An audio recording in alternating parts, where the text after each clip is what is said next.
Paz do Senhor Jesus a todos os irmãos e irmãs. Eu vou ficar igual limpador de para-brisa, né? Esse dia aqui eu vou ficar assim, de um lado para outro, né? Para poder ver todo mundo. Minha alegria é saber que não é por nossa causa, não é por nada do que foi feito, é por causa dele. É porque ele está nesse negócio, viu, gente? É porque ele tem mais amor e mais paixão pelo seu casamento do que qualquer um de nós. Ele tem mais amor e mais paixão pela sua vida familiar, pelos seus filhos, por tudo que te faz bem. E de tal modo Deus amou que ele deu seu Filho unigênito por nós, para que tudo fosse bem conosco, para que as coisas funcionassem bem. Agora, quando o Juscelio lia o Salmo 127, eu estou vivendo uma experiência nova, né? E eu ontem comecei a construção da minha casa. E enquanto ele lia aqui, agora eu entendo exatamente o que o Salmo 127 diz. Se o Senhor não edificar a casa, em vão trabalhos que edificam. Inútil vos será levantar de madrugada e repousar à tarde. Ontem foi o primeiro dia, gente. Eu trabalhei pra caramba ontem. Eu tirei folga da Universidade da Família, acordei mais cedo do que eu costumo acordar, para poder andar com os funcionários, as pessoas estão trabalhando lá, correndo, comprando material, vendo equipamento para pôr no terreno, vendo trator, máquina, isso, aquilo, outro. E eu disse, hoje eu estava orando com a Norma e com a minha filha de manhã, e a minha confissão foi essa mesmo, viu, Juscelio? Hoje a gente mencionou esse salmo de manhã. Se o Senhor não edificar, quanto esforço você está fazendo para ter uma boa família, não é verdade? Quanto trabalho você tem todo dia acordar e trabalhar e tentar ser o melhor marido, tentar ser a melhor esposa, o melhor pai, a melhor mãe, seja lá o que for que você tenta ser melhor, a gente se esforça para caramba, mas tem um caminho mais suave. O caminho mais suave é deixar o Senhor edificar a tua casa. É você fazer tudo que está ao teu alcance e não tentar fazer o que ele pode fazer, porque você vai deitar na cama e vai dormir. É um dos meus textos prediletos da Bíblia. Em paz me deito. Eu gosto dessa palavra que vem. Qual é a palavra que vem depois? Em paz me deito. Ninguém sabe qual é a palavra que vem depois? Não! Ah, eu gostei. Alguém falou ali. Ah, eu gosto. Qual é a palavra? Não. É logo. Não fique igual bife empanado, de um lado para outro, de um lado para outro, de um lado para outro. É bater na cama e dormir. As mulheres aqui sabem, ela está falando com o marido, ele bota a cabeça no travesseiro. É rápido. Não é assim, irmã? Você está falando, quando você olha, ele foi. Ele já não está mais. O Senhor tomou para si, né? Mas é esse tipo de descanso de alma que Deus quer com a gente. Que a gente faça tudo o que a gente precisa fazer. Deixe Ele fazer aquilo que Ele pode fazer. E quando você chegar de noite, você deita. E qual é a palavra, irmã? E você logo pega no sono. Porque só tu, Senhor, me fazes repousar em segurança. Então a gente vai até domingo à noite, né, pastor? É uma conferência linda. Hoje à noite só para casais. Amanhã de tarde é para os jovens. Não é isso? Para os jovens. De tarde é para os pais, relacionamento pais e filhos. Domingo de manhã sobre finanças. E domingo à noite é um tema geral aberto para todo mundo. Aliás, o Márcio, hoje nós sentamos para tomar um cafezinho. E aí eu fui começar a falar sobre finanças.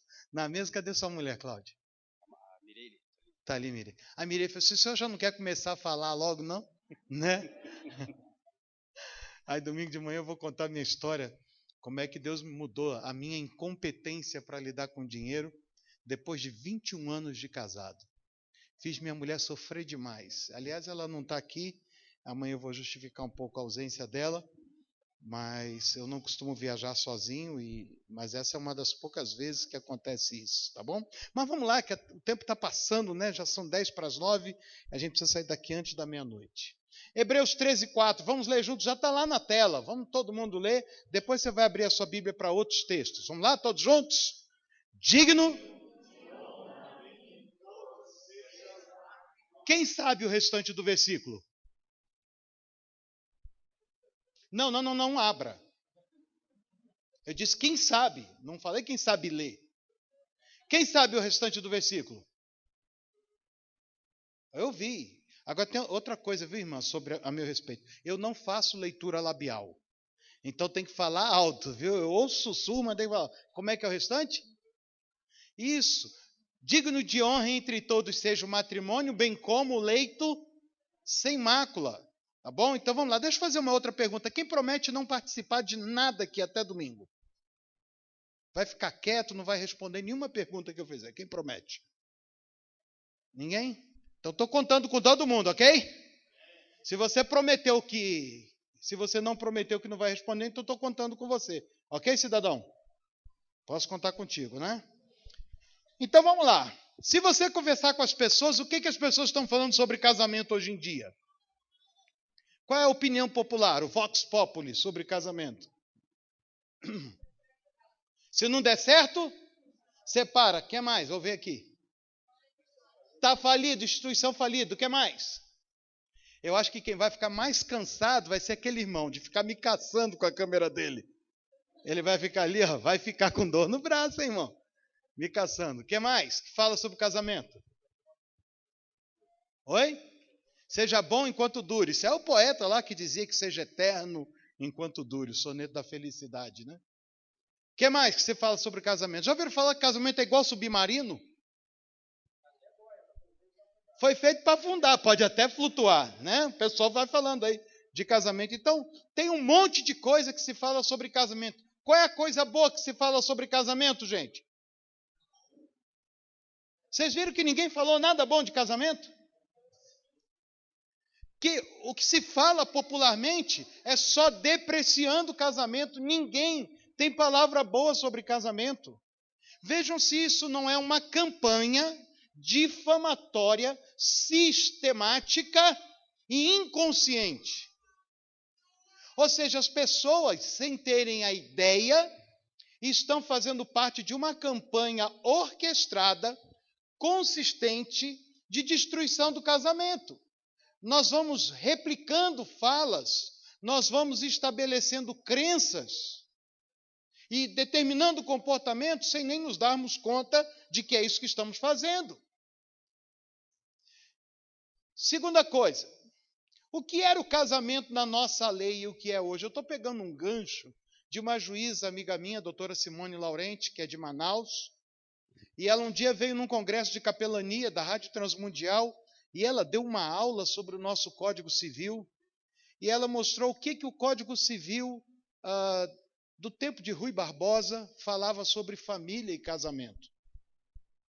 E depois, com os ajustes que foram feitos ao longo do tempo, o que se tornou a instituição família e o que se tornou o casamento dentro do Código Civil brasileiro. Para vocês terem uma ideia, aquilo que eles chamam de avanço da lei, hoje, esses nossos juristas, esses nossos representantes, são os mesmos que não votam outras leis, mas que conseguem encontrar tempo para votar essas tranqueiras de mudanças no Código Civil para achincalhar com a família. Simplesmente hoje, se você casa e quer separar, não tem bens a declarar ou a dividir, e não tem filhos menores, como é que se desfaz esse casamento? Vai no cartório.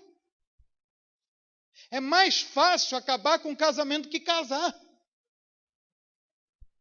Vocês levaram quanto tempo preparando o casamento de vocês? Aquele lá está preparando, não é de hoje.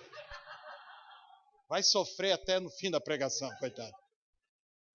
Isso porque me deu carona, porque foi gente boa, me botou no ar-condicionado, num banco confortável do carro dele. Eu tenho que escolher alguém para sofrer. Não é verdade? Eu nem sei se é ele que vai me levar de volta para o hotel. Vai providenciando outro aí, viu? Governo Azul. Quanto tempo de preparação?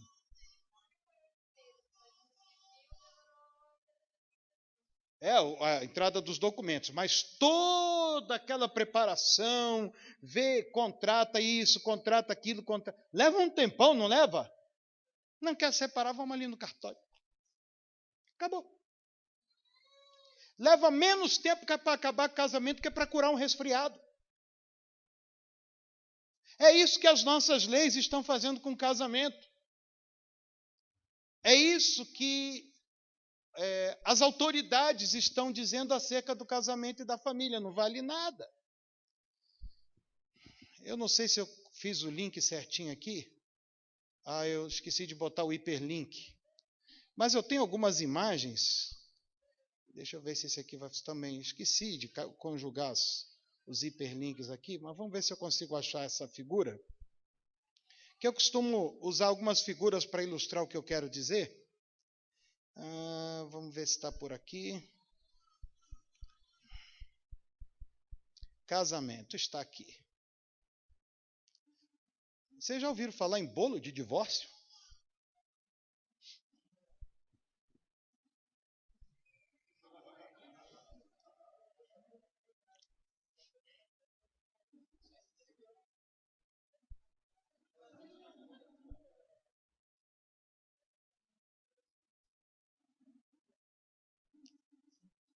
As pessoas hoje estão fazendo festa para comemorar divórcio. Daqui a pouco vai ter lua de mel para comemorar divórcio. Não sei.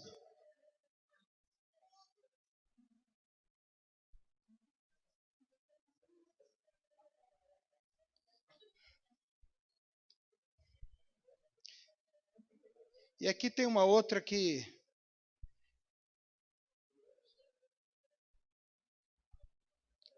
eu não estou conseguindo achar outra, que é do equilíbrio do casamento.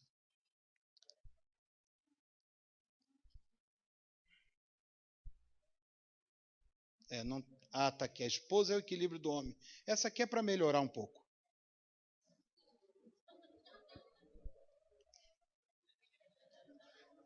Gozado que eu tive aqui na colônia de Vitimarsum.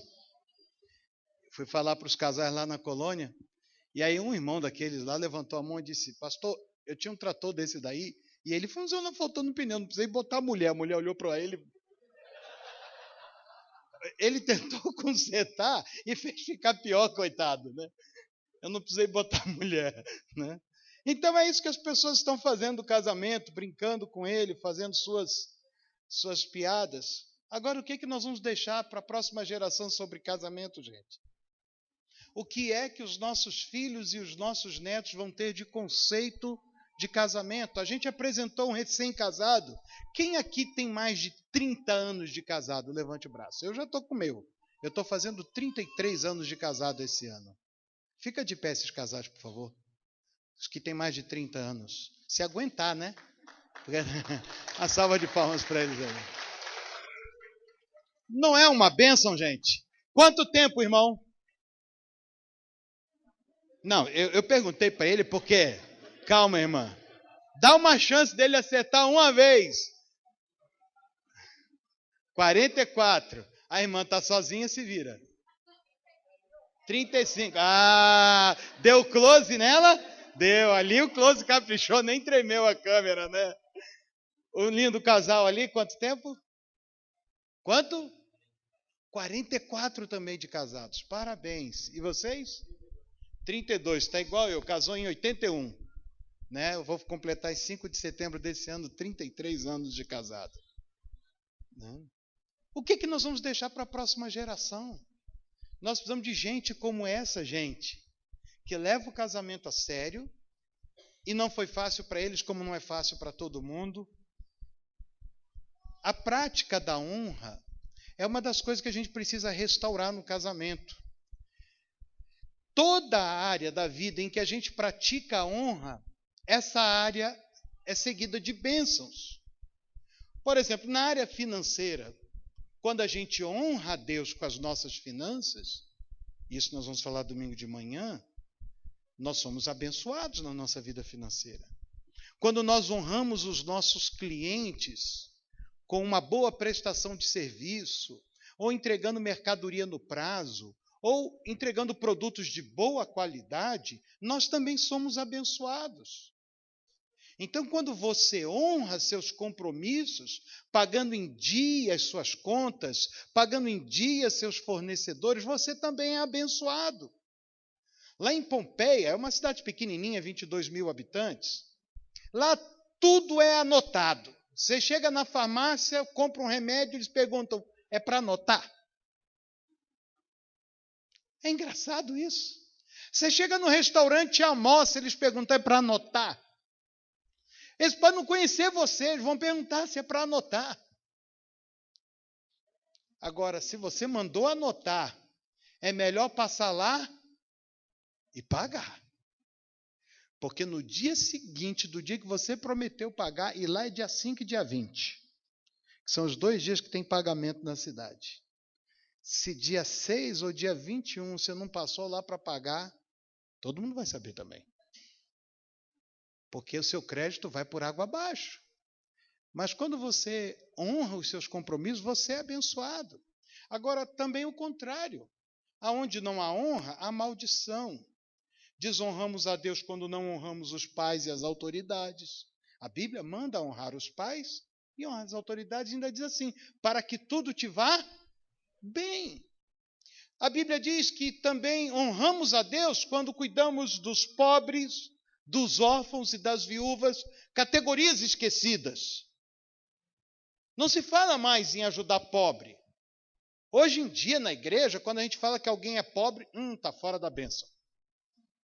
Porque a teologia da prosperidade marretou a gente. Não se fala mais em ajudar órfão. A gente perdeu até o conceito de orfandade. Não sabe mais o que é órfão. E o nosso Deus ainda se apresenta como sendo o Deus dos órfãos e das viúvas. E a Bíblia também diz que honramos a Deus quando cuidamos bem do trabalhador. A lei de Moisés chegava ao ponto de dizer, não sonegarás ao pobre trabalhador o seu salário, porque contra estas coisas o Senhor é juiz e vingador. O cara trabalhou para você, paguem, porque Deus está de olho. Você contratou alguém para trabalhar para você, mas paga justinho, hein? Porque Deus está de olho se você está sonegando. Encargos trabalhistas, está atrasando salário de propósito. Contra essas coisas ele é juiz e vingador. Mas o nosso assunto é casamento. E no casamento nós dependemos um do outro. Quem vai ler para mim primeiro aos Coríntios 11:11? Alguém fica de pé rapidinho e lê para mim primeiro aos Coríntios 11:11.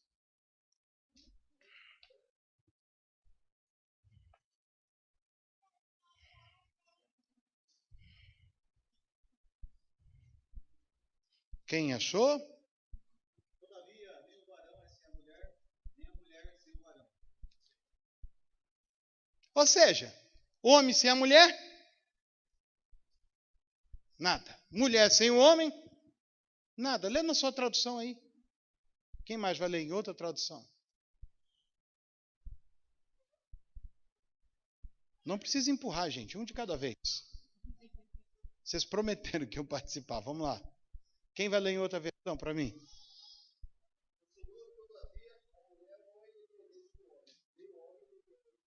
Ou seja, nós estamos falando de casamento. O homem não pode fazer nada independente da... Quantas mulheres aqui tem marido que gosta de jogar bola no meio da semana, hein? Ele pede permissão para você? Olha eu arrumando encrenca, hein? Menos, né, irmão? O cara lá atrás já deu a nota para mim, ó. Ele já usou o baixa-bola. Né? Eu fui numa igreja, aí uma irmã falou assim, pastor, gostei daquilo que o senhor falou. Por quê? Porque o meu marido gosta muito de jogar futebol. Eu falei, irmã, qual o problema? O camarada precisa ir uma vez por semana, 2 vezes, mas ele vai todo dia. Eu falei assim, ele pede permissão? Permissão, pastor, ele chega em casa, toma banho e vai. Aí eu peguei e mostrei o texto da Bíblia para ela, né? Que o homem não tem poder sobre o seu próprio corpo, senão o cara está saindo de casa. Onde você está levando o meu corpo, meu filho? Esse corpo aí é meu, vem cá. Não é assim que a Bíblia diz? A mulher está saindo para comprar no shopping. Agora você gostou, né? Agora você fez assim para mim. Ele é terrível, esse cidadão, irmã. Ainda bem que Deus trouxe ele aqui hoje, né? A mulher está saindo para ir para o shopping. Amor, estou indo fazer umas comprinhas. Onde você está levando meu corpo, minha filha? Volta que esse corpo é meu. Não tem autorização para sair assim, não, é?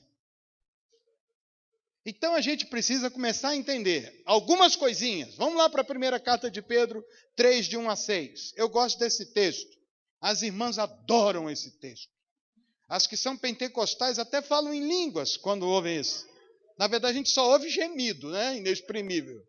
Mulheres, sede vós igualmente. Sublinha essa palavra igualmente. Em outra versão diz de igual modo.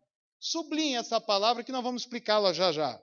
Mulheres, sede vós igualmente submissas a vosso próprio marido, para que, se ele ainda não obedece à palavra, seja ganho sem palavra alguma por meio do procedimento de sua esposa, ao observar o vosso honesto comportamento cheio de temor. Não seja o adorno da esposa o que é exterior, como o frisado de cabelos, adereços de ouro ou aparatos de vestuário. Seja, porém, o homem interior do coração, unido ao incorruptível trajo de um espírito manso e tranquilo, que é de grande valor diante de Deus. Vocês precisam conhecer minha mulher, gente. Esse versículo 4 é a descrição da norma. O dia que vocês conhecerem a norma, vocês vão ver o que é uma mulher de espírito manso. O que é uma mulher que se veste de mansidão. É impressionante que eu era pastor da igreja, eu falava. Aí, às vezes a norma levantava, quando a norma falava, eu ficava assim. Um silêncio sepulcral. A norma é de um temperamento tal que, quando ela fala, todo mundo quer ouvir o que ela tem para dizer. Semana retrasada, a Universidade da Família, a gente estava em reunião, há 3 semanas atrás, reunião de planejamento, e estavam todos reunidos. E aí o Jorge Nishimura, que é o nosso presidente, pediu para cada pessoa dar uma palavra. E todo mundo foi falando, e todo mundo ouvindo, amém, amém, amém. A Norma pegou o microfone e falou 10 segundos, todo mundo, ei! Eu olhei e falei assim, tô mal na fita, hein? Mas você sabe, isso aqui é uma coisa de grande valor diante de Deus, é o que a Bíblia está dizendo. Uma mulher que se veste com um espírito manso e tranquilo é como fosse uma roupa que nunca estraga.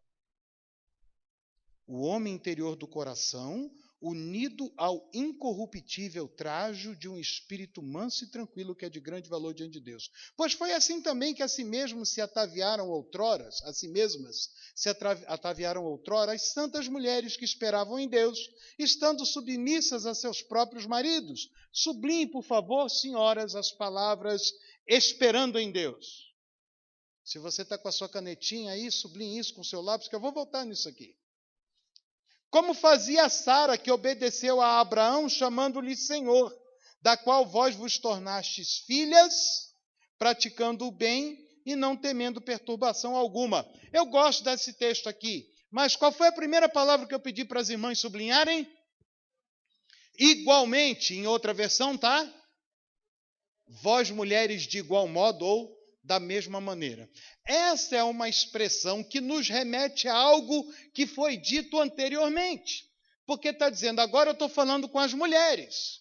E as mulheres devem se comportar da mesma maneira. Da mesma maneira que quem? Se você voltar para o capítulo anterior, o apóstolo Pedro está falando de uma categoria de pessoas. Qual é a categoria? Escravos, os servos. E ele diz uma série de coisas sobre o comportamento dos escravos. E quando ele termina, diz ele assim, as mulheres igualzinho. Esse pastor aí veio de onde, hein? Ele não veio de Pompeia, veio da máquina do tempo. Ele está dizendo que tem algumas coisas que a mulher, se quer ter um bom comportamento, para chegar ao ponto de até ganhar o marido que não é crente, ela precisa imitar de alguma forma o comportamento dos escravos. Então vamos ver o comportamento dos escravos cristãos, a quem Pedro também estava escrevendo. Ele diz o seguinte, vós servos, sede submissos, verso 18, capítulo 2, com todo temor ao vosso Senhor, não somente aos bons e cordatos, mas também ao perverso. Você sabe o que é essa palavra perverso? Tem algum fisioterapeuta sentado aqui? Fisioterapeuta? Ortopedista? Qualquer um que mexe com os ossos do outro? Massoterapeuta? Ninguém? Enfermeira? Tem enfermeira? Tem. Me diz, querida, o que é escoliose? É uma curvatura na coluna. É a coluna S de sadia, né? Tortinha. Essa palavra perverso que está aqui, em grego, é escoliose. Ou seja, não somente aos senhores que são bons, mas também aos tortos, aos perversos, aos maus, aos de conduta irregular. O apóstolo Pedro está dizendo para a mulher que ela deve se submeter ao marido, não somente se o marido for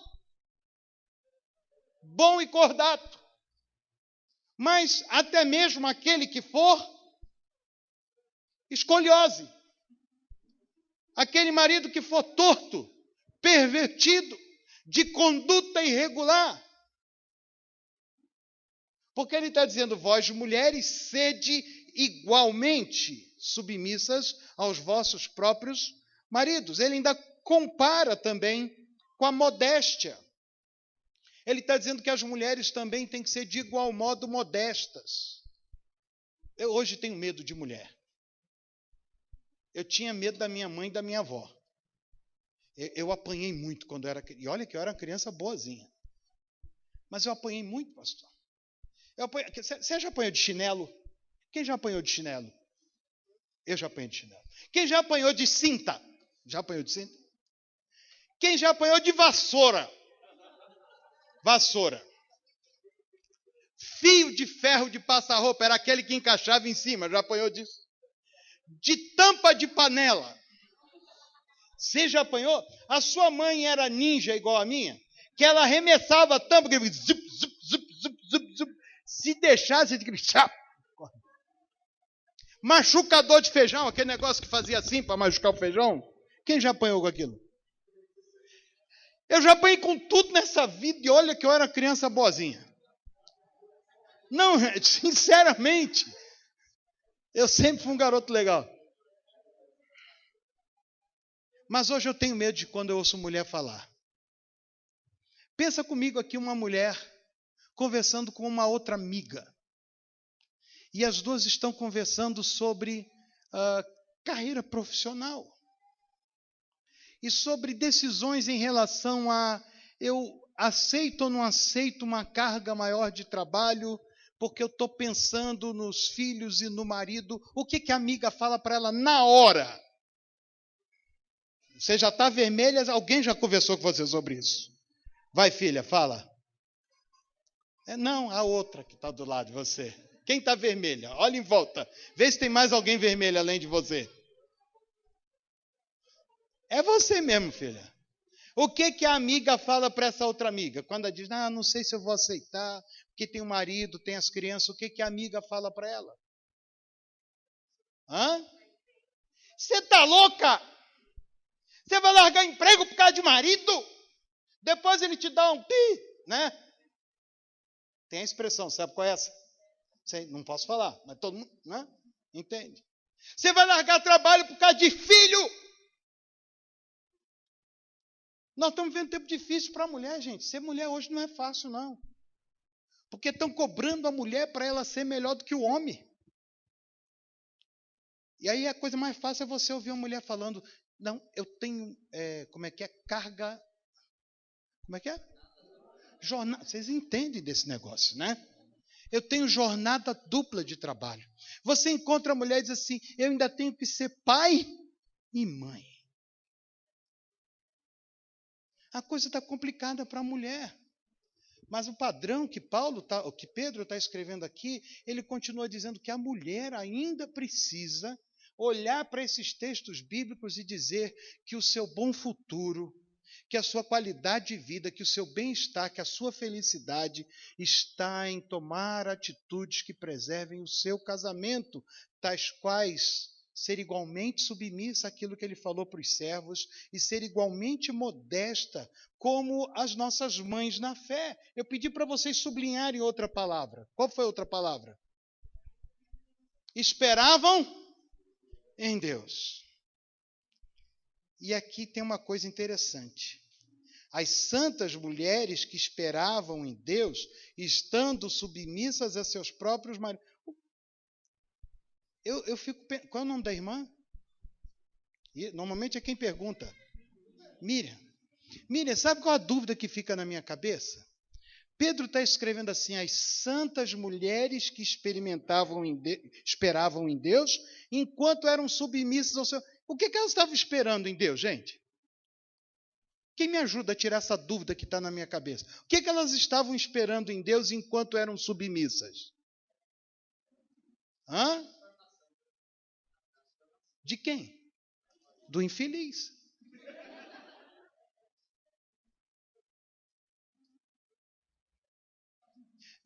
Faz sentido isso que eu estou falando aqui, gente?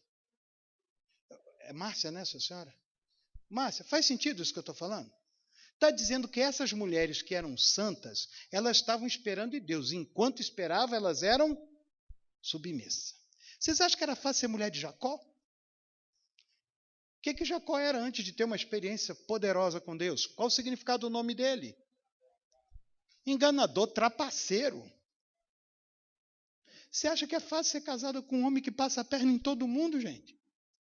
Só faz negócio errado, trambiqueiro. Passou a perna no irmão. Vocês acham que era fácil ser casada com Abraão?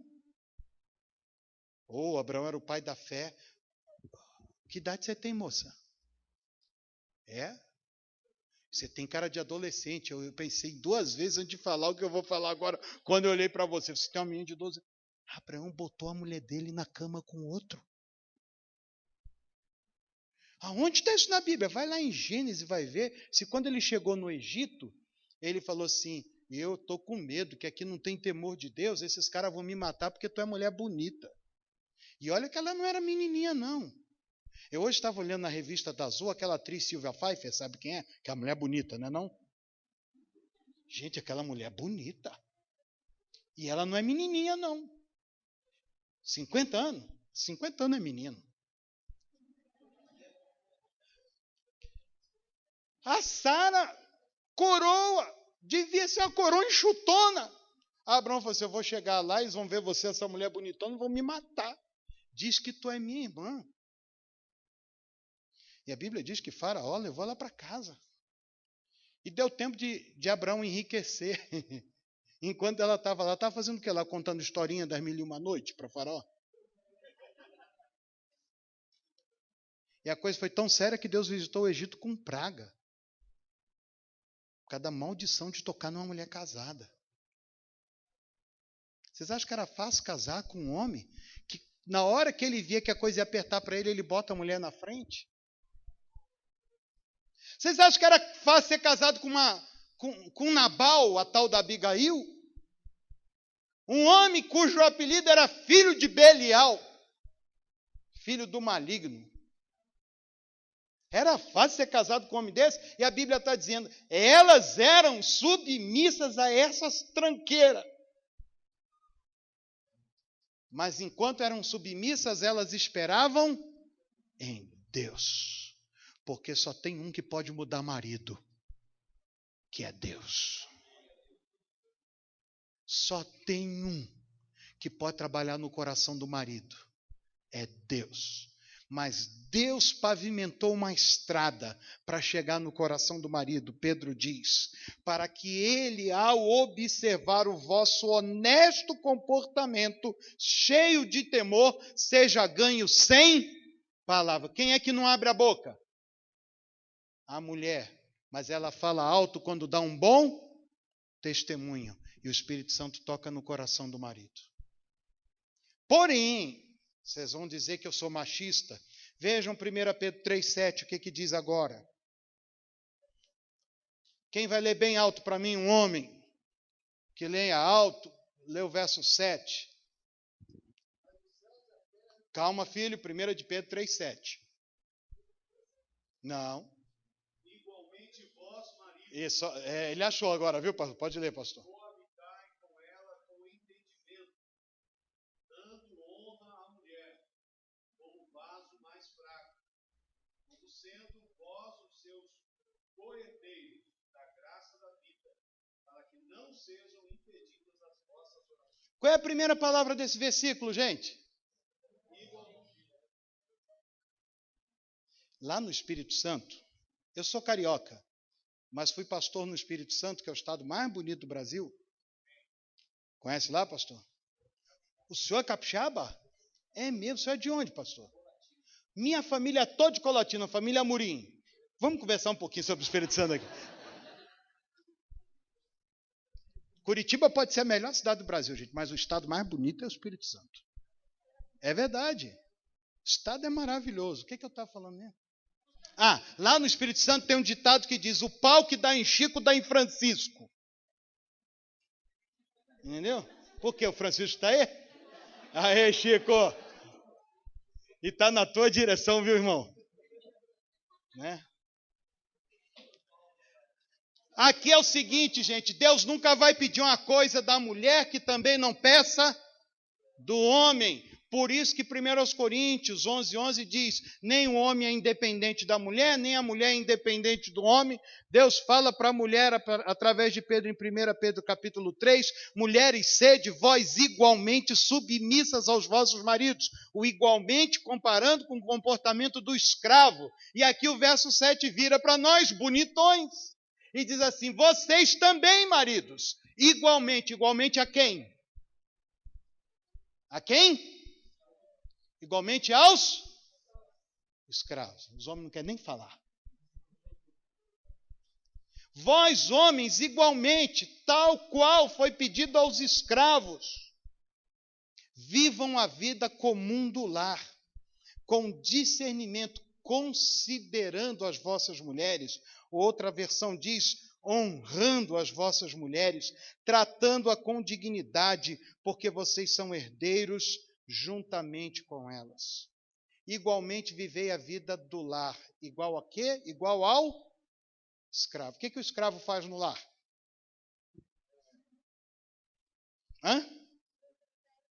Sim, serve. Serve fazendo o quê? Não vai me dizer servindo, né? Serve fazendo o quê? Tudo. O que significa tudo? Não, tudo só significa uma coisa. Tudo. Tem serviço de homem em casa? Tem. Qual é o serviço do homem em casa? Todos. Você já passou roupa? Não. Você já passou roupa? Não, já não passou. Você já lavou roupa? Não. Porque isso não é serviço? Você é mãe dela, irmã dela? Não, você ficou vermelhinho igual ela, só porque eu falei com o marido agora. É cunhada. Vocês dois são irmãos. Já lavou panela? Quem pergunta? Já. Quantos anos de casado? Já está domesticado, né?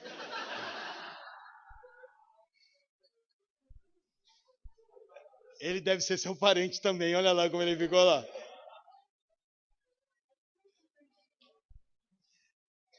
Escravo escolhe serviço, gente? Escravo não escolhe serviço. Homem dentro de casa é pau para toda obra. Uma vez eu fui no encontro de casais, não como preletor, fui para ouvir, porque a gente também tem que ouvir, né, pastor? Passei uma vergonha. Era um casal de psicólogos daqui do Paraná, que estavam dando palestra lá em Vitória. E aí separaram os homens da mulher depois das palestras, isso não vai prestar. Quando separa marido das mulheres em retiro de casais, é para as mulheres fazer o quê? Falar mal dos maridos. Pastor não deu outra. Estão os homens lá tomando uns apertos, daqui a pouco sobe as mulheres, tudo com papel A4 na mão, chamex, escrito assim: precisa-se de um homem. E eu estou vendo minha mulher na fila assim. Eu contei quantas dava até chegar nela. Meu Deus, eu estou perdido. Aí veio a primeira. Eu preciso de um homem lá em casa, porque a resistência do chuveiro está queimada há um tempão e não tem homem lá em casa para trocar. Quantas mulheres aqui levantariam esse cartão? Não faz isso, irmã. Não faz isso. Está quente, não está precisando de chuveiro elétrico. A outra falou: eu estou precisando de um homem lá em casa, porque a mangueira do gás ainda é daquela azul. Lembra daquela mangueira azul? Ó, e não tem um homem lá em casa para trocar. E a fila andando, e eu estou vendo que está chegando Dona Norma. Gente, eu entrei numa intercessão aquele dia, fiz, Senhor, dá livramento para o teu servo, né? Gente, mas teve um irmão lá que eu não queria estar na pele dele, não. Chegou a vez da mulher dele, passaram, era um pastor, rapaz. Aliás, a maioria era pastor, né? Pegaram, a mulher pegou o microfone com um cartazinho na mão. Eu estou precisando de um homem lá em casa, porque o pé da nossa cama quebrou tem 1 ano. E aquela pessoa que está lá em casa escorou com 2 tijolos. E eu estou precisando de um homem para consertar a minha cama. Eu fiquei pensando, se é a minha, eu estava em jejum há 1 ano. Porque ela falou assim, em cima dessa cama quebrada, não. Eu fiquei com pena daquele irmão, gente. Porque os outros pastores, os outros irmãos olharam para ele, ó. Comeram o couro dele aquele dia. E aí, quando foi chegando a minha vez, a hora, porque teve mulher que falou 10 minutos, tinha mulher que tinha lista. Quando foi chegando a minha vez, o pastor veio assim, gente, nós vamos encerrar agora, porque já está passando bastante tempo. E aí as mulheres apresentam a sua lista para os maridos e falam assim, bendito seja Deus que não me rejeita a oração, né? Que livramento aquele dia, gente. Mas tem homem que ele não vive a vida comum do lar. Ele está deixando a mulher fazer serviço que seria dele. Ele está deixando a mulher assumir responsabilidades que ele deveria estar tomando a iniciativa. Quando a gente olha para a história de Nabal e Abigail, a gente vê Abigail se desdobrando para resolver um problema que o marido criou. Tanta mulher está se matando para resolver problema que o marido cria e não resolve. Então o marido tem que discernir e considerar a fragilidade da mulher. E perceber que está difícil ser mulher hoje em dia. É muita cobrança, muita responsabilidade. Dar tratamento digno a quem tem porção igual. E aí, vocês já repararam uma coisa? É só para a gente pensar, tá? Como igreja. Já reparou como que nós homens estamos ficando fracos na oração? Você chama para a oração, quem vem? Hã? É mulher. Aí você pensa, se os homens não se interessam por coisas espirituais, se interessam sim. Você sabe por que eles não despertam para a oração? É porque não está tratando a mulher bem dentro de casa. Pedro está dizendo, quando você não trata a sua mulher dentro de casa, até a tua vida de oração é interrompida. E Paulo escreve isso em Timóteo, olha lá para mim. 1 Timóteo 2,8. Começa a melhorar o tratamento dentro de casa, o homem começa a animar para orar. Quando o homem começa a assumir a posição dele dentro de casa, reflete na vida de oração dele. 1 Timóteo 2,8. Quem vai ler para mim bem alto?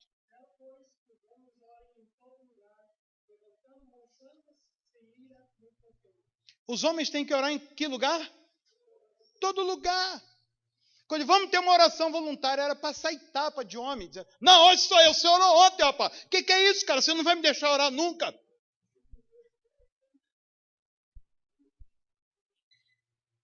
Paulo está dizendo, os homens levantem mãos santas e orem em todo lugar é em casa, todo lugar é no carro, todo lugar na igreja, eles vão sair para viajar, eles sentam ao volante e dizem, ora aí, mulher. Eles sentam em casa para comer, a mulher fez a comida, está suando igual a condenada, ele diz, dá graça, mulher.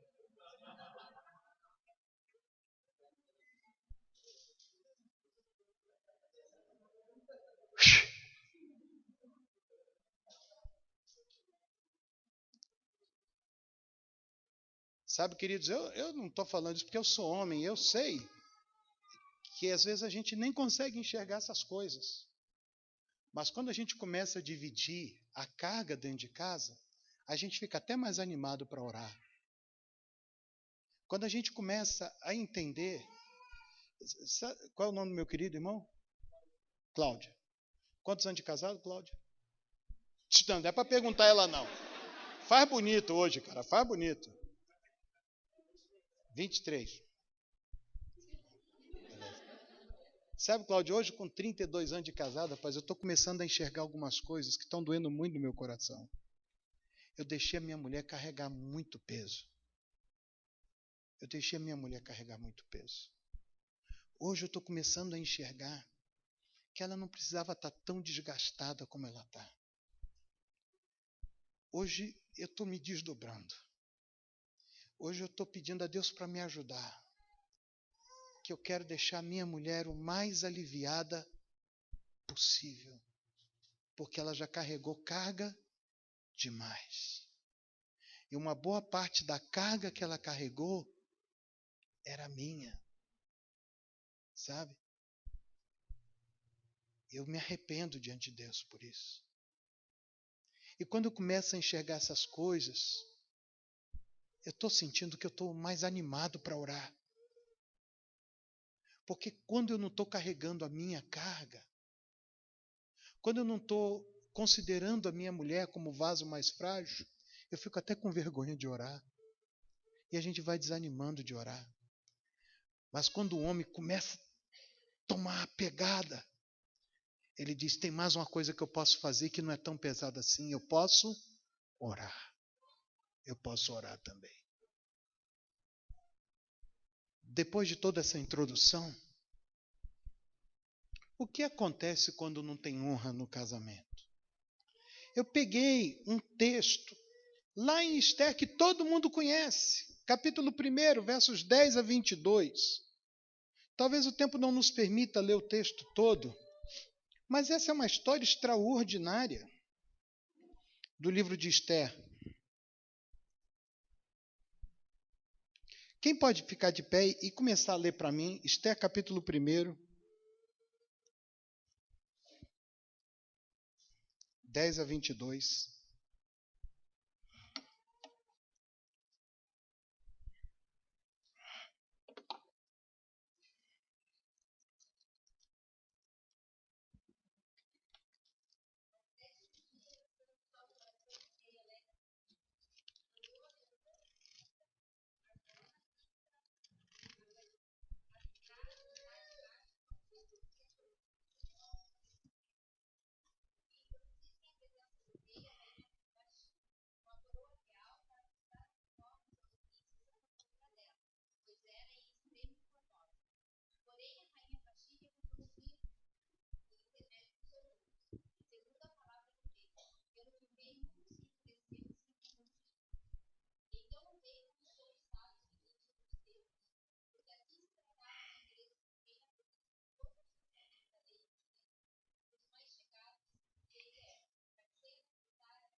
Até aqui, irmã.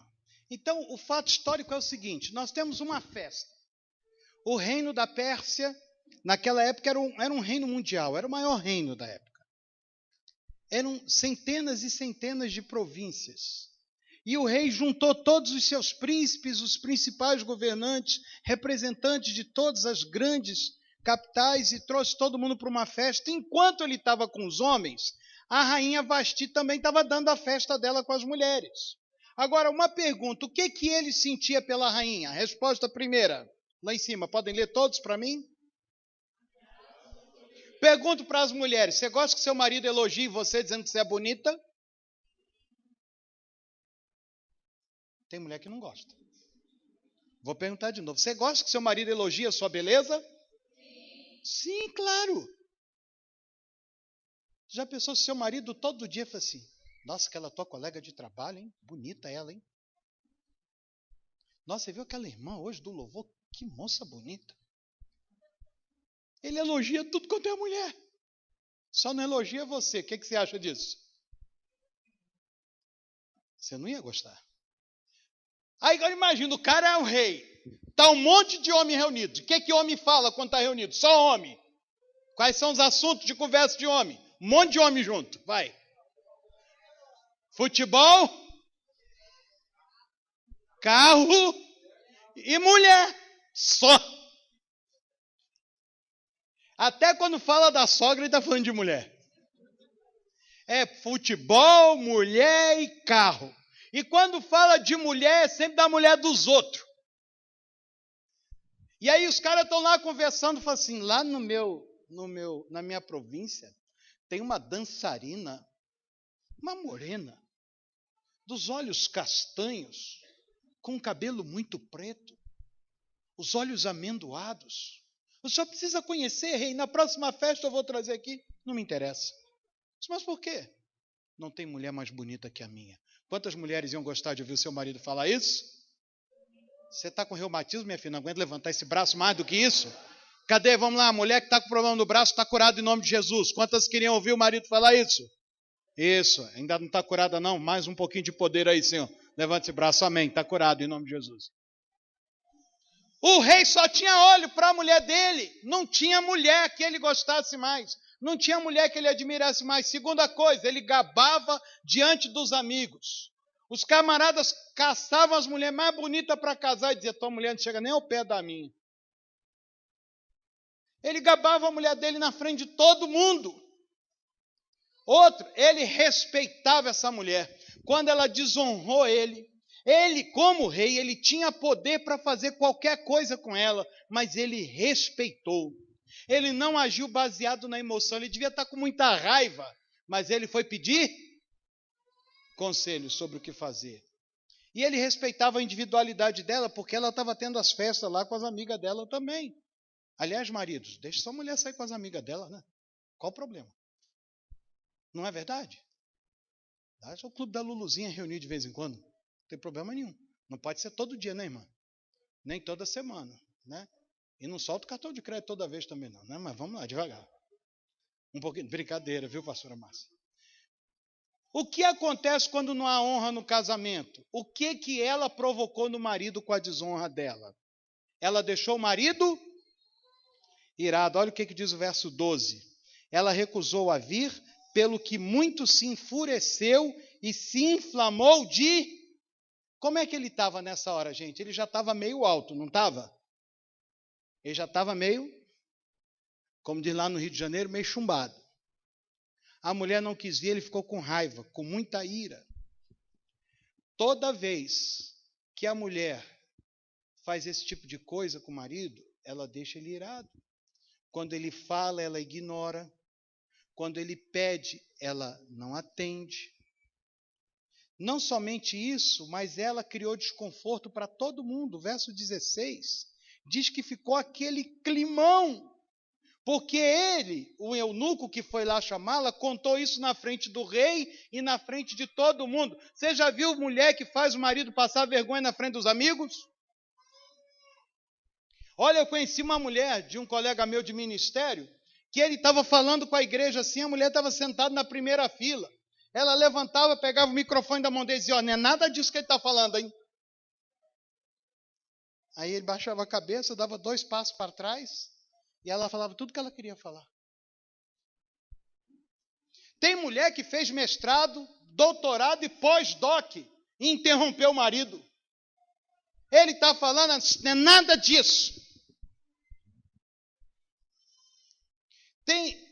Tem esposas, tem esposas que não se poupam de expor o marido na frente dos outros.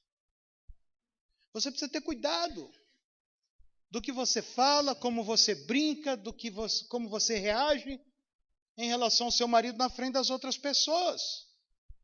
Ela expôs o rei diante dos príncipes e dos sábios. Nos versos 13 e 14, diz que todos esses sábios, todos os que tinham interesses no reino, souberam da história. Estavam todos ali. E aí, essa conduta dela, talvez essa foi a percepção que mais me chamou a atenção. No verso 18, a atitude dela abriu uma legalidade para uma conduta que poderia contaminar o reino todo. Olha o verso 17 e 18, o que diz? Porque a notícia do que fez a rainha chegará a todas as... mulheres, de modo que desprezarão a seu marido, quando ouvirem dizer, mandou o rei Assuero que introduzissem a sua presença a rainha Vasti, porém ela não foi. Atenção, senhoras,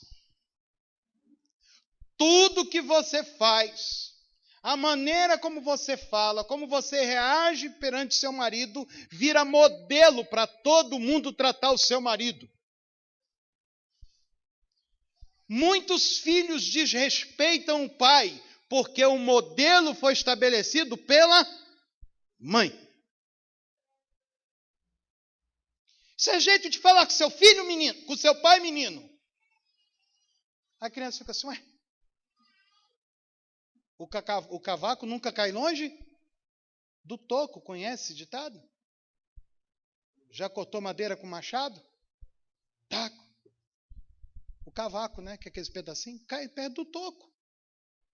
Os filhos estão vendo seu comportamento, as pessoas estão vendo seu comportamento, os irmãos estão vendo. Tem muito homem que é caçoado pelos colegas e muitas vezes pelas costas, por causa da maneira como a mulher trata ele.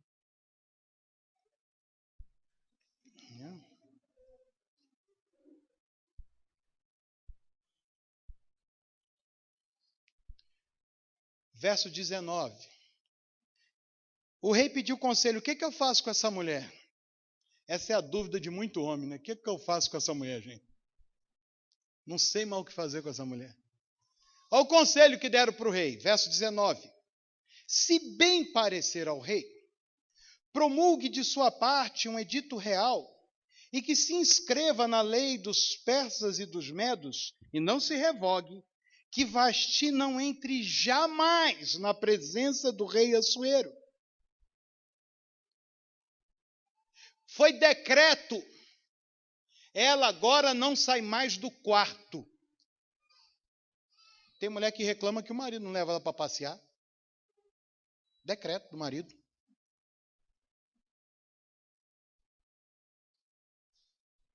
Às vezes, a gente quer entender por que aquele marido trata tão mal a mulher. É que às vezes também a gente não sabe como é que ela trata ele. Às vezes ele trata mal no público, mas ela pisa nele no privado. A gente só vê o que está no público, mas a gente não sabe como. Eu vou ter que ser honesto com vocês. A minha mãe fazia exatamente isso com meu padrasto. Eu perdi meu pai quando eu tinha 1 ano de idade. Minha mãe teve mais de um companheiro depois que meu pai morreu. Mas um que ela foi morar com ele quando eu já era adolescente, a minha mãe pintava o 7 e borrava o 8 com ele. Ela desautorizava ele. Ele falava muito errado. Não é assim que se fala não, seu burro. Na frente de qualquer pessoa. Ele não falava nada. Mas lá no fundo, a gente percebia que ele não reagia, que era para não piorar. Mas aos poucos ele foi colocando minha mãe de lado, de lado, de lado. E quando minha mãe morreu, eu vim descobrir pela boca do meu próprio padrasto que ele já tinha um amante há vários anos. Porque ele dizia, eu só morava com a sua mãe, eu não tinha mais nada com a sua mãe. Acho que eu não podia me desnudar mais diante de vocês do que isso. Às vezes a gente não sabe por que um casamento acaba. Às vezes essas coisas repetidas vezes. Vamos ver mais um pouquinho o que aconteceu com essa mulher por causa dessa desonra. Olha o finalzinho do verso 19. O verso 19 termina dizendo assim, e que o rei dê o reino dela a outra que seja o quê? Vocês repararam que não fala de mais bonita? Porque para o rei, qual era a mulher mais bonita? No quesito beleza, quem superava Vasti? Ninguém. Mas o rei não precisava de uma mulher mais bonita, ele precisava de uma mulher... Vou atrapalhar um irmão. Você já ouviu falar de marido que trocou a mulher pela secretária do trabalho? Já ouviu falar? Como a gente ouve falar. Você já ouviu falar de marido que trocou a mulher por colega de trabalho? Já, eu também já ouvi falar. Você já ouviu falar de marido que trocou a mulher pela melhor amiga da mulher? Já. Você já ouviu falar de marido que trocou a mulher por garota de programa? Você já ouviu falar de marido que trocou a mulher por uma baranga feia, tribufu? Já ouviu falar? Trata mal o seu marido, você está jogando ele no colo de outra, sua trouxa. Não é mais bonita que você, é melhor que você. Quando você ouvir falar de um homem que trocou a mulher, antes de chamar ele de safado, sem vergonha, procura saber como é que a mulher dele tratava ele. Casando com uma mulher bonita. Olha o bagulho que ele trocou. Ele não estava atrás de boniteza, ele estava atrás de melhor tratamento. E é muito bom que esteja todo mundo em silêncio, porque parece que eu estou me fazendo entender. Estou fazendo, irmãos? Foi isso que Vasti conseguiu. Ela era o quê? A mais bonita. Qual era a posição dela? O que ele foi procurar? Outra mulher. O quê? Achou uma escrava. E casou com a escrava, que era melhor do que ela. Porque às vezes é melhor casar com a mulher braçal do que com a dondoca boçal. Vou repetir. É melhor casar com a mulher braçal do que uma dondoca boçal, que não sabe ocupar o seu lugar, que não sabe ser grata, que não sabe honrar o marido, que não sabe desfrutar dos privilégios que Deus lhe deu. E que não aprendeu com o que Pedro escreveu, falando das santas mulheres que esperavam em Deus enquanto eram submissas a maridos escoliose. Seu marido pode não ser um santo, mas seja submissa a ele. Espere Deus, porque Deus pode mudar o seu marido. Amém, queridas? Mas pastor, o senhor só veio aqui para falar de mulher? É que o homem não precisa. Eu já vou até terminar agora, porque eu não preciso falar nada dos homens. Os homens não concordam comigo? É por isso que vocês precisam ouvir, deviam ser mais humildes. Se tivesse ficado quietinho, eu podia até terminar. Vocês falaram que não? Ó. Então vamos lá. Ah, meu Deus. Quer homem mais legal na Bíblia do que Davi, gente? Qual a mulher que não queria casar com um cara ruivinho, do cabelo enroladinho, músico, adorador, temente a Deus, valente e ungido? Não é isso que toda mulher crente procura? O cara mais ou menos bonitinho. Porque Davi era bonitinho. Talentoso. Adorador. Quando ele pegava na harpa e cantava, até endemoniado amansava. Era o tal do Saul. Valente que só. Eu matei um leão e um urso. Isso ninguém viu. Mas quando chegou a hora da guerra, foi na frente de todo mundo que ele matou Golias. E Davi virou música na boca das meninas. Dá para imaginar as meninas cantando? Saul matou milhares, Davi seus 10 milhares. Né? Naquele tempo era outra música, agora é funk, né? Virou música na boca das meninas. Toda menina tinha uma foto do Davi Bieber na parede, né? Ou do Davi Júnior, né? Imitando lá o Neymar Júnior. Davi era a sensação, era um adolescente. Toda menina queria casar com Davi. Porém, em 2 Samuel, capítulo 11, 12, a gente vai descobrir um Davi que não sabia honrar casamento. Ele era casado? Já era casado. Ele não honrou nem o casamento dele e nem o casamento dos outros. É isso que a gente vai aprender hoje. Quando um homem desonra o seu casamento, ou desonra o casamento dos outros, isso é uma coisa que nós homens precisamos entender, hein? Você desonra o seu e o dos outros quando você não ocupa o seu lugar de homem. Em 2 Samuel, capítulo 11, verso 1, o texto diz que quando Davi estava num período de guerra em que ele deveria ir à frente liderando os seus soldados, ele ficou no palácio. E em ficando no palácio, o texto diz que ele lá do seu terraço foi passear na sua cobertura. Um dia eu estava num hotel lá em Copacabana, eu era servidor público federal e uma vez a repartição me mandou, a sede da repartição que eu trabalhava era em Botafogo, no Rio de Janeiro. Eu fiquei num hotel em Copacabana, no Hotel Copador, hoje é até um hospital, na entrada do Túnel Velho, ali na Figueiredo Magalhães, e eu fiquei lá na cobertura, quase nos últimos andares, e à noite fomos, um grupo de funcionários, todos para a cobertura. Ficamos lá nos divertindo, conversando, e quando eu estava lá na cobertura do hotel, olhando para tudo, assim, aqueles prédios em volta, aqueles apartamentos antigos ali daquela região de Copacabana, a gente via dentro do apartamento de todo mundo, gente. Naquela hora ali eu pensei, foi assim que Davi dançou.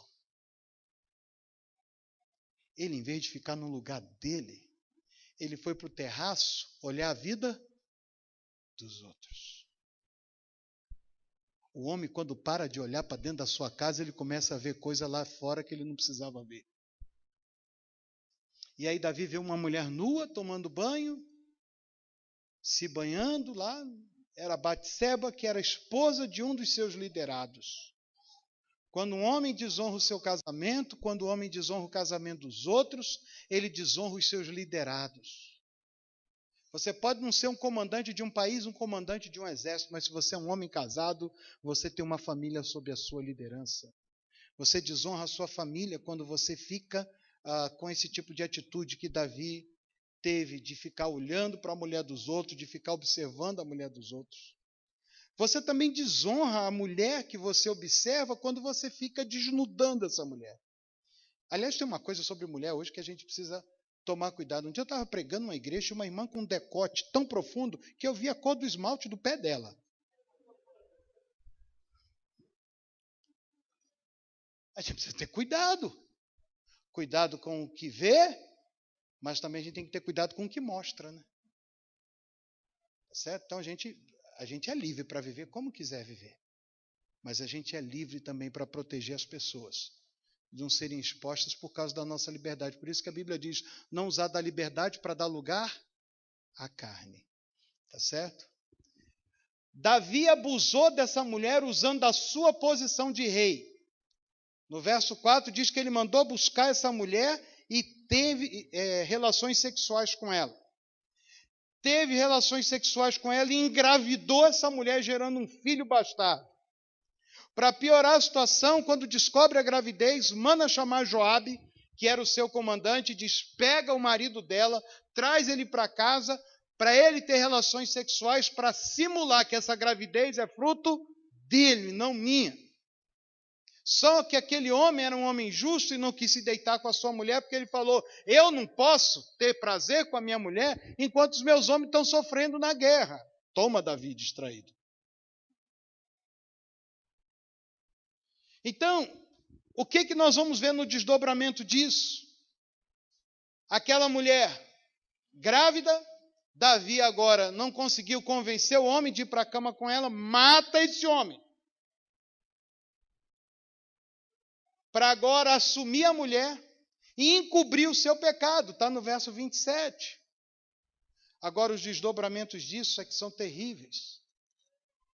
No verso 10 do capítulo 12, diz, agora não se apartará a espada da tua casa, porque desprezaste a mim e tomaste a mulher de Urias, o heteu, para ser a tua mulher. Prestem atenção numa coisa. A gente cantou aquela musiquinha aqui, eu gostei dos nazireus, hein? Cadê a irmã que cantou aqui? Eu gostei daquela musiquinha. Joia. A gente precisa tomar cuidado, gente, porque o tal do divórcio, do novo casamento, virou balela. Virou balela. Parece que agora tudo que a Bíblia diz que é para a gente não fazer, nós estamos pegando um jeito de dizer assim, não é bem assim que a Bíblia diz.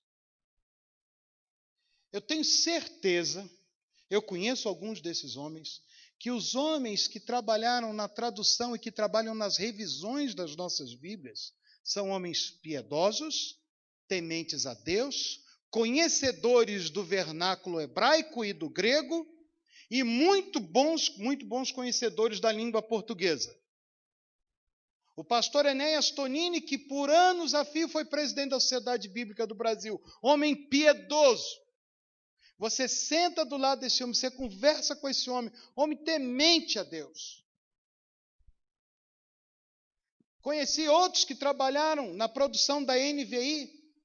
Conheci um americano que foi um dos produtores da NVI em inglês, Wilbur Pickering. E conheci vários outros. Mas a gente pega a Bíblia e diz, não é bem assim que a Bíblia está querendo dizer. E a gente começa a dar um jeitinho para adequar a nossa realidade. Deus está falando para Davi assim, sabe o que você fez?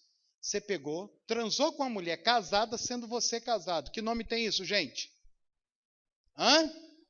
Vamos falar em voz alta?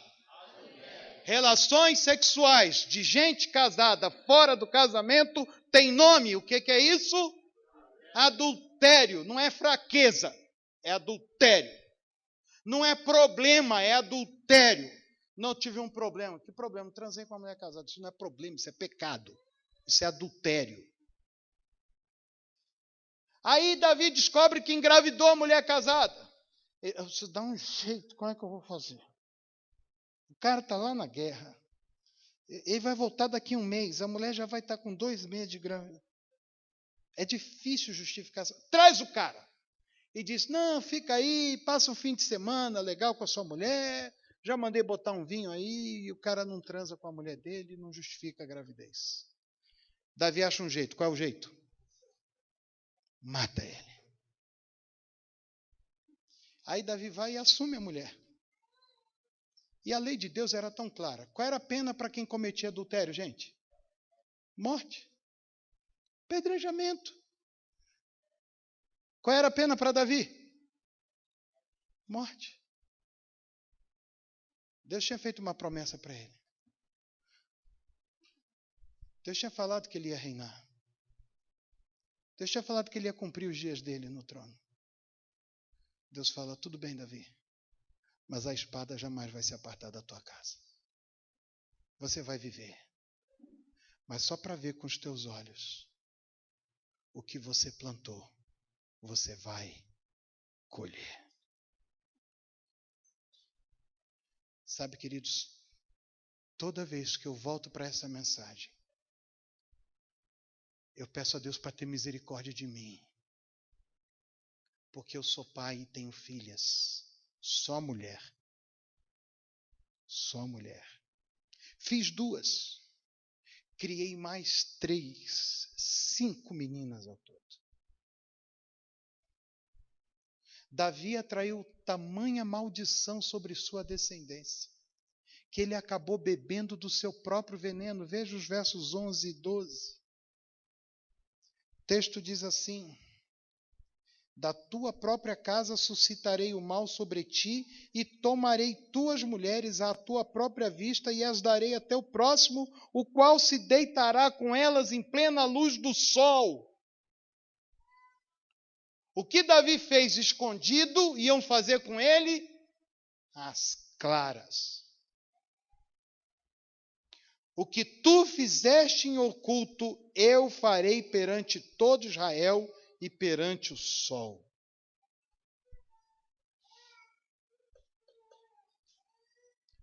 Eu quero ser bastante enfático para nós homens. Não vale a pena uma aventura extraconjugal. Não vale a pena a gente achar que só olhar para uma mulher, e me desculpe, eu perguntei se tinha aqui, e comer com os olhos. e ficar secando a mulher. Vocês sabem que o pecado é uma estrada que não se trilha com um passo só. Em Tiago, quem gosta de pescar aqui? Você gosta de pescar? Pesca onde, cidadão? Aonde? Rio, represa, que você é bom pescador mesmo? Mais ou menos. Eu sou bom. Depois eu vou te mostrar vídeo meu aqui de pesca. Pesco bem. Pesco lá no Amazonas. Quando você pesca, você quer pegar o quê? Vamos ajudar ele, gente? Bom. Para pegar o peixe, o que você usa? Isca. Você põe no anzol a isca. Ou isca artificial, se for no arremesso. Toda isca é o quê, gente? Hã? Eu ouvi, é isso mesmo. Quase. Chamariz. Atrativo. Você está querendo que o peixe pense que é o quê? Comida. Está ali o peixe peixando. Vidinha dele, tranquilão. Tum. Daqui a pouco ele vê, no meu caso lá, um jaraqui, que a gente pesca com isca viva lá no Amazonas. Ou um lambarizinho, ou uma isca artificial. E ele olha, hoje é meu dia de sorte. Nem precisei procurar. E ele vai lá em nhaco. E no que ele engole a isca, que ele pensa que vai embora, está fisgado. Tem uma coisa que a gente não presta atenção. Todo pescador é mentiroso. Não é nem por causa das histórias que ele conta, é porque ele mente para o peixe o tempo todo. Ele diz para o peixe, vem comer, bichinho, vem comer, bichinho. E no fundo toda a isca é uma mentira. A gente quer que o peixe acredite que aquilo é comida, mas aquilo é uma armadilha. Presta atenção, Tiago diz assim, Tiago era pescador, ele diz, ninguém ao ser tentado diga por Deus sou tentado, porque Deus não tenta ninguém e nem pode ser tentado. Mas nós, quando somos tentados pela nossa própria cobiça. O que o peixe mais quer na vida? Comer. E aí quando ele vê a isca, ele é atraído pela cobiça. E aí Tiago diz assim, a qual nos seduz e atrai. Já viu o pica-pau, o desenho do pica-pau? Está o camarada fazendo salsicha na brasa, aí o pica-pau sente a fumaça, ele vai flutuando na fumaça. Já viram isso no desenho? Homem é o bicho mais besta do mundo, por isso que eu não gosto de homem. Ele vê uma mulher. Hoje é meu dia de sorte. Nem precisei procurar. Está dando sopa. E ele vai. Conversinha. Daqui a pouco ele está. O quê? Fala, pescador. Está fisgado. E Tiago diz, e uma vez consumado gera morte. A gente acha que dar uma olhadinha não é nada. Já caímos pela cobiça. Já fomos seduzidos e atraídos. Nós, homens, temos que ficar atentos. Porque quanto mais a gente olha para a mulher, mais suscetível a gente fica para cair no adultério. Quanto mais você se permite ficar olhando para a mulher, mais suscetível você fica a ir para o adultério. Nós precisamos ser muito cuidadosos com o nosso contato com o sexo oposto. A gente não pode minimizar o risco da isca bem colocada. Porque uma vez que você foi atraído, você cai. E uma vez caiu, vem a morte. Davi perdeu esse filho de forma prematura. Não valeu a pena para Davi aquela experiência sexual dele. Uma relação sexual. Quanto desastre, não é verdade? Não vale a pena desonrar o casamento.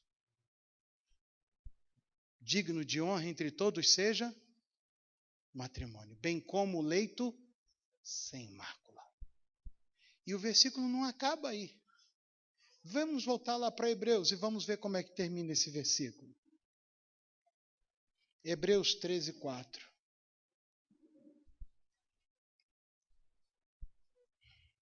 13, 14, 13, 4. Venerável seja por todo o patrimônio do leite sem mácula. Porém, aos que se dão a restituição das alíquotas, Deus as dá. Bem-aventurado o leite sem mácula, digno de honra entre todos seja o matrimônio, bem como o leite sem mácula, porque Deus julgará os impuros. Vamos voltar lá para Vasti. O que aconteceu com Vasti? Exilada dentro de casa. O que aconteceu? O marido arranjou outra. E fez uma lei, dizendo que a partir de hoje toda mulher é obrigada a se submeter ao seu marido. Já leram isso lá? Que país é aquele hoje, gente? Hã? Eu ouvi ali. É o Irã. O Irã é o país mais rigoroso com a mulher que existe no mundo hoje. Você sabe que, porque diz que a lei dos medo-persas não pode ser revogada. Espiritualmente, essa lei está valendo até hoje. Quando uma mulher desobedece o marido no Irã, o que eles fazem? Eles levam para a rua e surra nela na rua. E o mundo inteiro fica dizendo, que barbárie é essa? Que país atrasado é essa? Onde foi que nasceu isso, gente?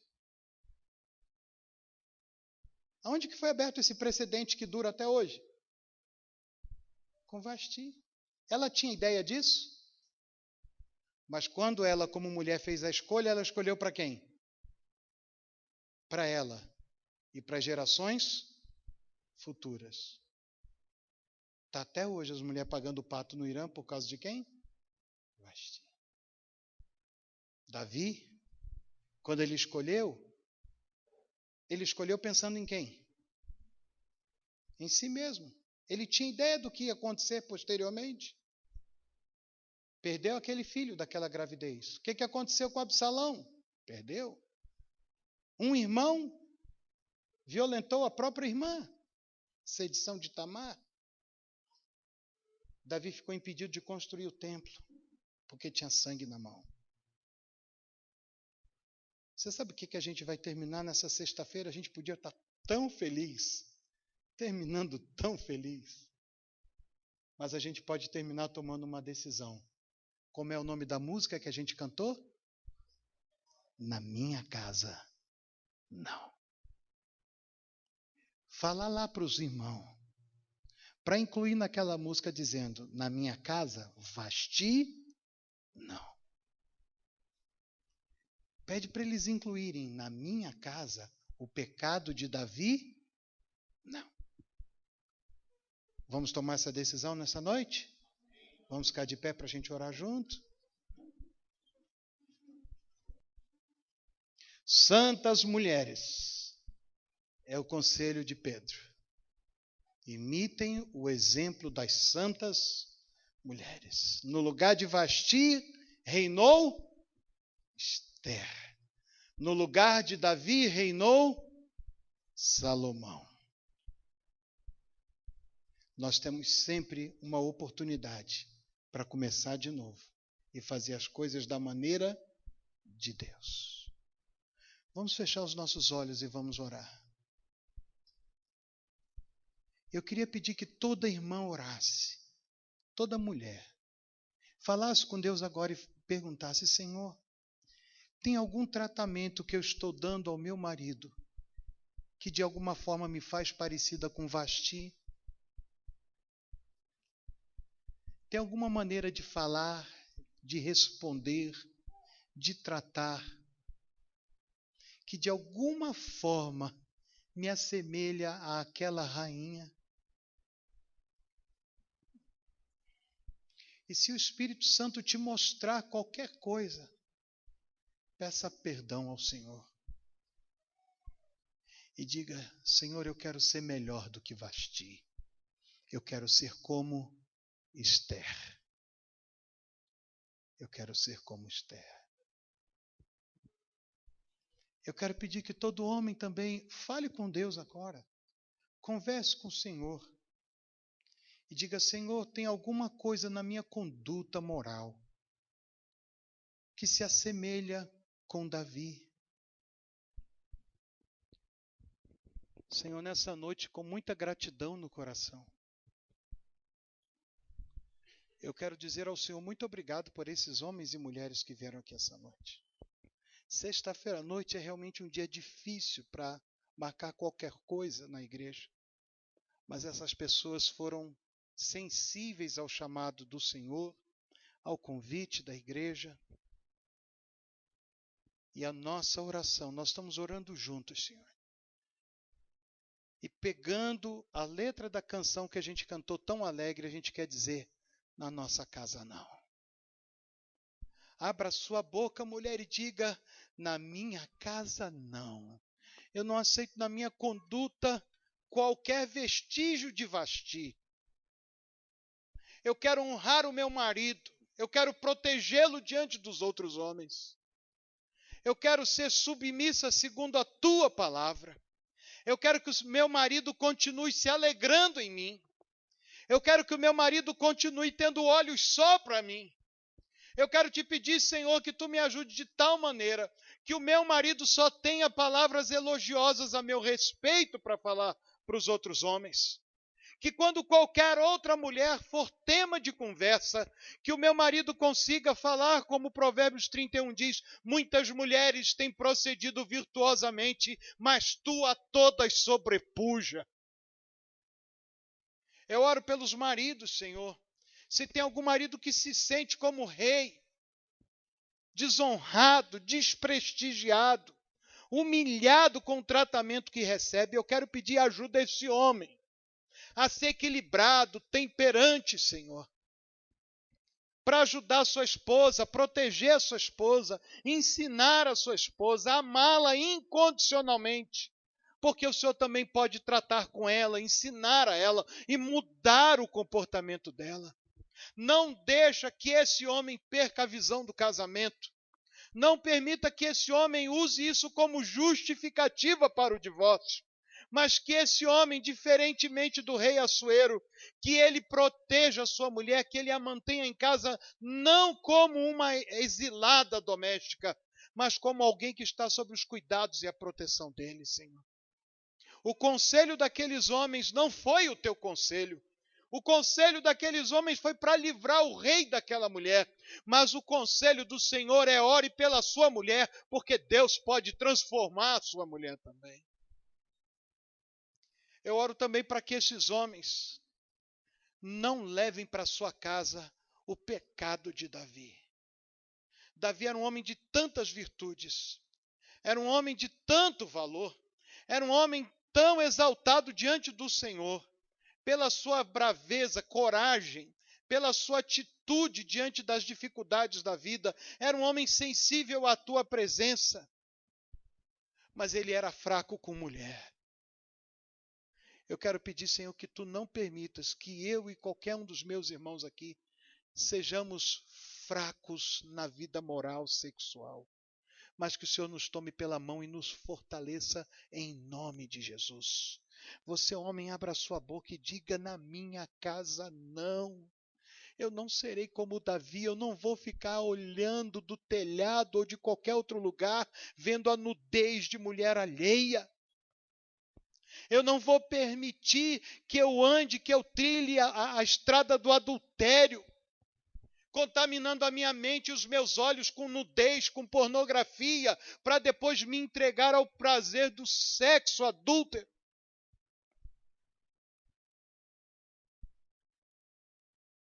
Pai querido, eu oro em nome de Jesus, para que toda essa cultura que amaldiçoa o casamento não seja a cultura dessa igreja, nem das igrejas aqui representadas, mas que nessa igreja e nas igrejas aqui representadas, a nossa cultura seja de Hebreus 13, digno de honra entre todos seja o matrimônio. Repita comigo, igreja: digno de honra em nosso meio é o matrimônio, e bem como o leito sem mácula. Nós queremos honrar o casamento, o casamento dos nossos irmãos. Queremos proteger uns aos outros. Livra-nos de sermos julgados por impureza e por adultério. Concede-nos a tua graça, em nome de Jesus. Amém. Amém. Podem se assentar, queridos. Obrigado. Desculpem ter delongado tanto no horário, mas eu estou feliz de poder ter compartilhado essa palavra com vocês. Dê uma lida no que está na tela. E depois conversem o caminho para casa. Você já se deu conta de alguma bênção decorrente de uma atitude de honra em relação aos seus pais, a algum chefe ou autoridade superior, ou de alguma contribuição financeira que você fez? Tenta lembrar de quando você honrou a alguém ou ao Senhor, seja qualquer área da sua vida, se isso trouxe algum benefício para você. Tente lembrar dessas coisas, isso vai ajudar você. E compartilhem um com o outro se houver alguma experiência de desonra que precisa ser corrigida no trato, no relacionamento conjugal ou mesmo dentro de casa com os filhos. Uma vez eu tive que pegar o meu carro, sair de Vitória, ir para a casa do meu sogro e da minha sogra, eu e a minha mulher, pedir perdão a eles. Porque no tempo que a gente namorava, o meu sogro não queria que eu casasse com a Norma. Eu era muito moleque, pastor. Eu casei com 19 anos, comecei a namorar com ela com 16. E a Norma é um pouquinho mais velha que eu. Meu sogro virou para ela: você, em vez de arrumar um homem, vai arrumar um moleque para criar. Mas eu era muito determinado, eu queria casar com aquela mulher. E olha que eu tive visão, hein? Mas eu botei o pé na porta e forcei o meu sogro a aceitar o casamento. E na semana do casamento, meu sogro não tinha nada preparado, porque ele era contra o nosso casamento. Depois de muitos anos eu entendi perfeitamente os sentimentos dele. Eu fui lá pedir perdão a ele por ter desonrado ele, por ter desonrado a casa dele. E aí a gente sentou junto na sala da casa dele lá em Minas. Meu sogro é muito engraçado, está quase 90 anos hoje. Não, tem nada para resolver. Não, tá tudo bem, tudo bem, tudo bem, tudo bem. Disse, então tá bom, seu Manuel. Então só vou pedir uma coisa. Ora pela gente agora, aquela oração que a gente não teve há 20 anos atrás. Aí o velho, quando foi orar, abriu a boca a chorar. E aí ele abençoou a gente de uma maneira que nós estamos recebendo os benefícios dela até hoje. Passado um tempo, a Norma ligou para ele para saber como é que ele estava. E ele pegou o telefone, atendeu, ela conversou.